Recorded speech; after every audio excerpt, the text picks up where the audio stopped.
Hello, Steve White, Steve Arts 89. Well, we have some news on Paramount Plus.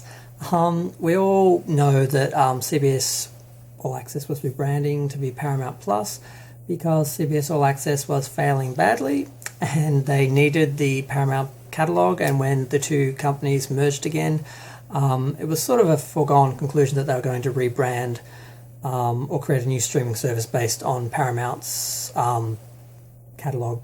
So they're rebranding CBS All Access as Paramount Plus, and we knew it was coming, but we didn't have any dates. But we finally have the dates. So March 4th is the big day in US and Canada and Latin America. They will all have, I don't know if they just get a new service or if they're just like rebranding to the point where if you already have CBS All Access, one day it will just like switch over and suddenly the writing will change and it will just be like a different name.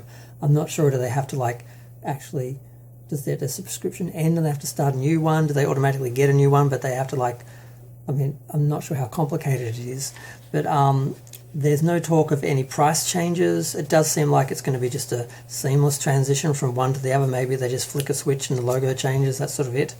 But there is talk that Canada, because Canada also gets it on March 4th, they're going to have an expanded version of the service later on in the year. Now, the other areas that have been mentioned are the Nordics, which are getting it on March 25th, and Australia apparently is getting it mid-2021. So I'm guessing, June, July, that's the best we get. We don't get a date, of course. But I'm kind of surprised and kind of relieved because I don't want Netflix at the moment because of the whole cuties thing. I sort of unsubscribed to them. They used to be my my standard. I always had Netflix. That was my month to month, and then I just get other services occasionally if they had something I wanted to watch. But I got rid of them because of that, and I'm only going to get them occasionally if there's something on I really want to see. So I don't have a permanent service at the moment. I don't actually have a streaming service on at the moment.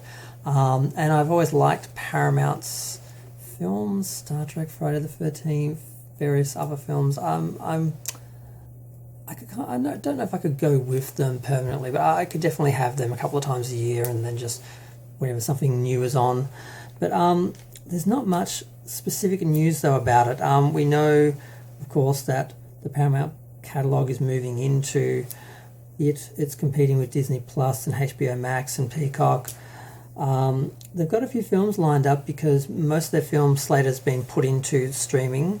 And there's A Quiet Place 2, which is in April 2023. Wow, I thought that's really far away.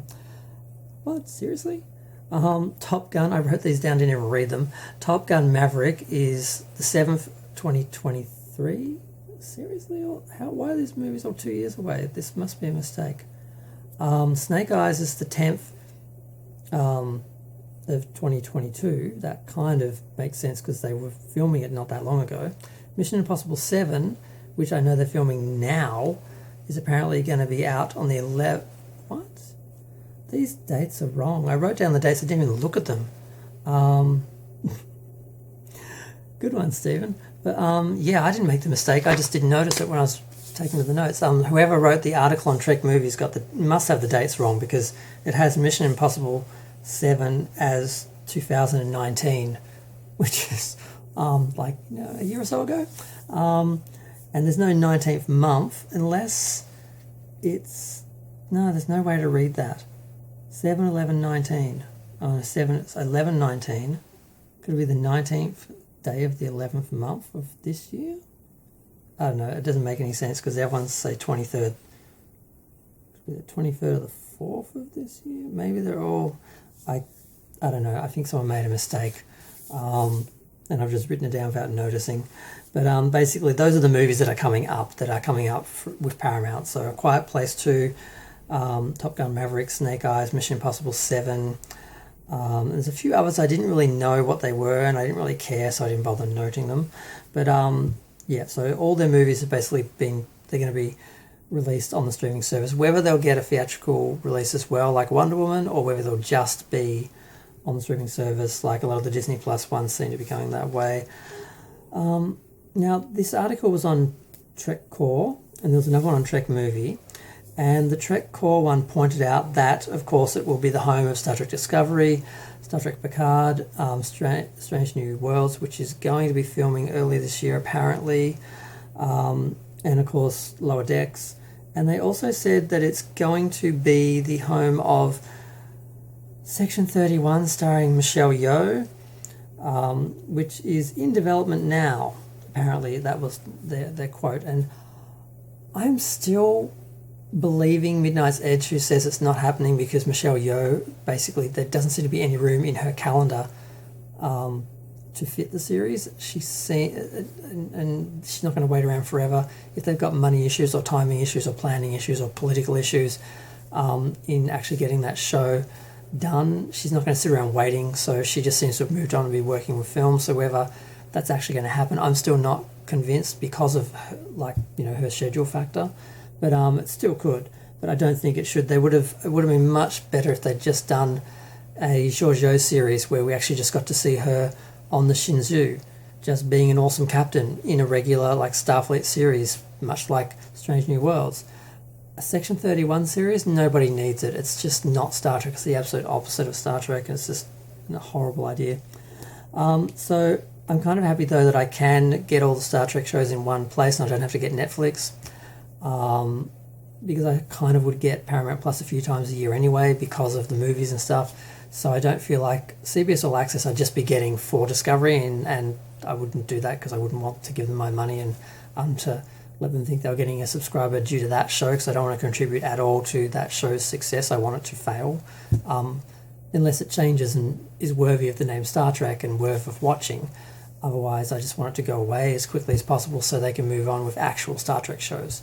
Like Strange New Worlds could actually be a Star Trek show, a reimagined Prime Universe, JJ Kelvin Universe sort of series, but it still could be an actual Star Trek series with actual Star Trek stories and it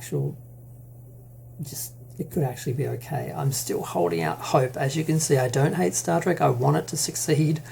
Not Discovery, that's a lost cause, but the other shows, I do want them to be made, done well, and actually be enjoyable and have, be able to offer something to Star Trek fans. But the other thing I just discovered, and I missed this somehow, the Critics' Choice has created a show called the Super Awards, an award show called the Super Awards. And it basically focuses on science fiction, horror, superheroes, stuff like that. The stuff that doesn't really get the attention and credit that it should in the more conventional award shows like the Oscars and the Emmys and the Critics' Choice and stuff like that. And they had a ceremony like a week or so ago. I think it was on the 10th of January. And Star Trek Lower Decks was nominated for a bunch of things and lost because it sucks. Discovery was nominated for a few things, including Sonequa Martin Green's acting skills, and lost. Picard was nominated for Patrick Stewart, and they did win because he's Patrick Stewart, not because he did a good performance in that show, but because he's Patrick Stewart and people just assume he will do a good job even though he didn't in that show. I love Patrick. I've met him. He's nice. He's a good actor, but my God, he dropped the ball on Picard. I don't know what that was about. There's some... He God bless him, he's got some trauma from his childhood and some issues in that, and I think some of that is manifesting in his portrayal of Picard now, and it's just really weird. So he accepted the award, and oddly enough, he thanked his Next Generation cast, not anyone from Picard.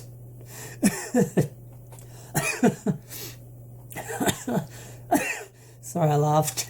I'm joking. I'm not doing a sarcastic, prolonged laugh, actually. Okay. And Sonequa Martin Green accepted because Star Trek won the first annual Legacy Award for its accomplishments as a whole franchise, and Sonequa Martin Green had the gall to accept it on those terms, even though she even made a reference to Gene Roddenberry and his his ongoing vision, which she, through Discovery, continues to disrespect. That's the politest way I can say it. So the fact she had the gall to go on that awards show and accept that award for Star Trek, which was created by Gene Roddenberry, which she is part of the destruction of, makes me a little bit sick. And it doesn't help that she was wearing pajamas, which did look comfortable. But I'm like, why is she wearing pajamas on an awards show? But maybe she's just long hours on the show. Maybe she just needs to be comfortable. I don't know. But that made me a little sick. But I don't have a problem with her personally. I think she's totally oblivious to what Star Trek is and what Discovery is doing to it. I really think she's actually kind of innocent in the whole thing, which is a problem in itself. Like, you should have a bit more self-awareness and knowledge and do a bit of research and know what you're making.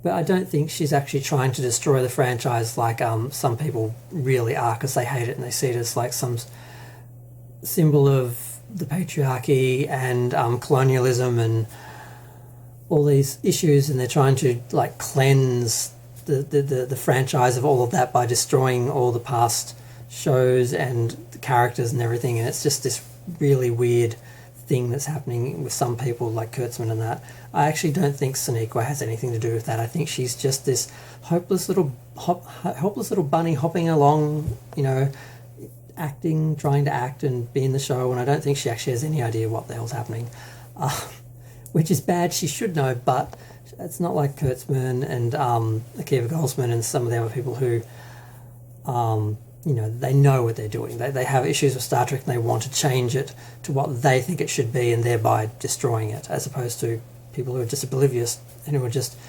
reading the lines and having no idea what they're really doing in the grand scheme sort of, end game. But I'm going to stop rambling now, because I didn't plan to talk about both things, but I just saw one when I was looking at the other and I'm like, I didn't even know this awards show existed. And I didn't know they won anything, so I just felt like I comment on that. But I'm going to go and ponder whether or not I'm actually going to pay for Paramount Plus.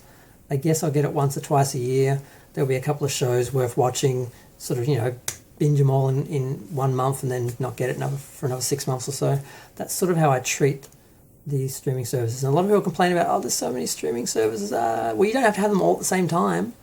I mean, just wait for your favourite show to end, binge it in one go, and then just get another service. Even if there's like 12 services, you can just have one a month, and over the course of the year you'll run through them all. It's not that difficult. It's not like you're being locked in like the old cable days, where you have to be locked into a service for like a year and then you'd have to have multiple ones and whatever. I'm rambling about different things. I'm just going to go. Feel free to share, like, comment, subscribe, let me know what you think.